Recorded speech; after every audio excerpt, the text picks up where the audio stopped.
Panglima TNI Jenderal TNI Agus Subianto melepas keberangkatan Satuan Tugas Satgas Garuda Merah Putih II di Lanut Halim Perdana Kusuma, Jakarta, Rabu 13 Agustus 2025. Satgas akan menjalankan misi kemanusiaan untuk menyalurkan 800 ton bantuan kemanusiaan kepada masyarakat sipil di Gaza, Palestina.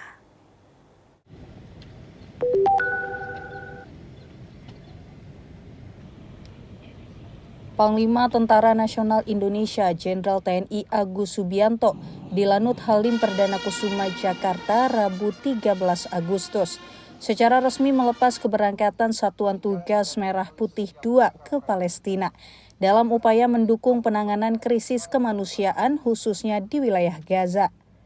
Satgas Merah Putih II akan menyalurkan bantuan kepada masyarakat sipil yang terdampak konflik di Gaza melalui pengiriman udara atau airdrop dari Pangkalan Angkatan Udara Yordania. Mekanisme ini dirancang untuk menjangkau wilayah terdampak secara cepat dan tepat.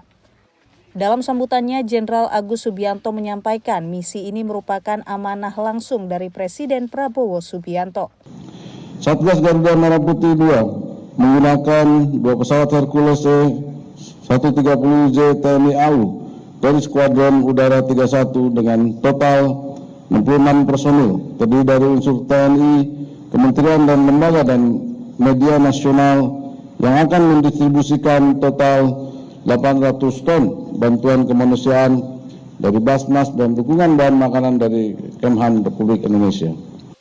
Agus menambahkan operasi ini dijadwalkan berlangsung selama 12 hari sekaligus menjadi bagian dari rangkaian peringatan Hari Ulang Tahun ke-80 Kemerdekaan Republik Indonesia. Dari Jakarta, Irfan Hardiansyah, Kantor Berita Antara, mewartakan.